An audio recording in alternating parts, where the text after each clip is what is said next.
Congratulations if you've made it this far, you guys.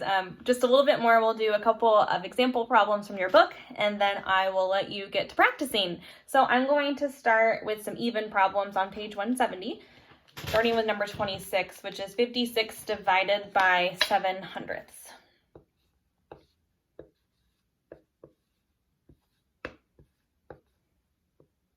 All right, I'm not going to show the fraction work here since we went over the reasoning for why I can just move my decimal point.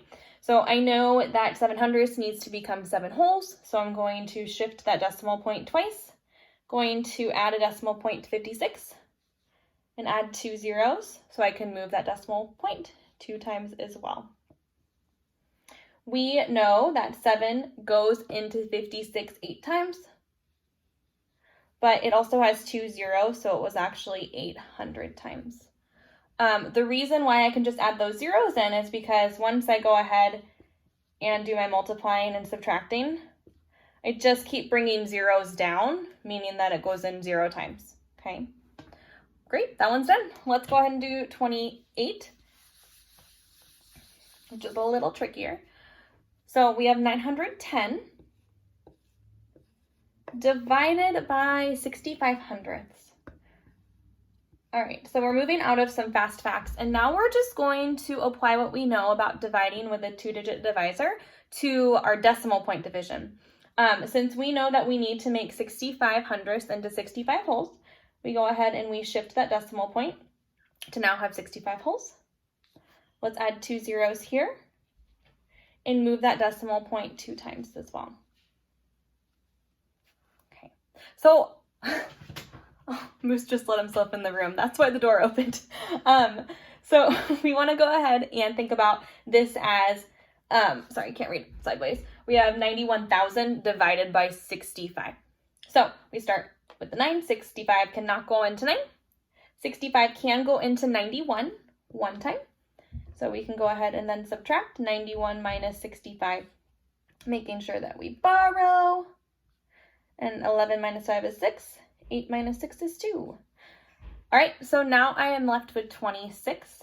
So I bring down that next 0. And I've kind of already solved this one out, so I know that 65 goes evenly into 260. It goes in evenly 4 times. 65 times 4 is 260. Go ahead and subtract, and we're left with nothing. So then we can just keep following that 0 process. 65 does not go into 0. Add that 0.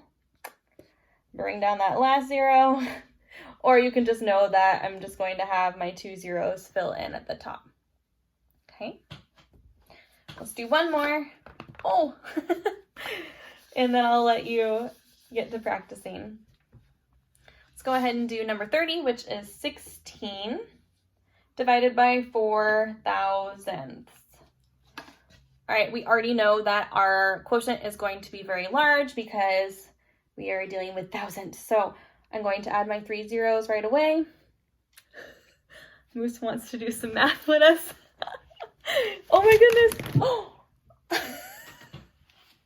He's okay. He just landed on his cat tree and now he's rubbing his face on my math book. We'll let him do his thing. So let's go ahead and move that decimal point 3 times to make 4 thousandths 4 wholes. Add that decimal point and then move it 3 times, bring it up.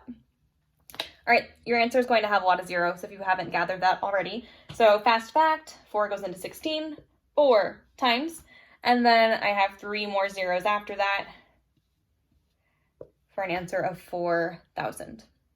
All right, so I'm going to leave you to it. If you have questions, you know how to reach out. Thanks for sticking with me for this very long division video. I hope it helped, and I'll see you guys next time. Say bye, Moose.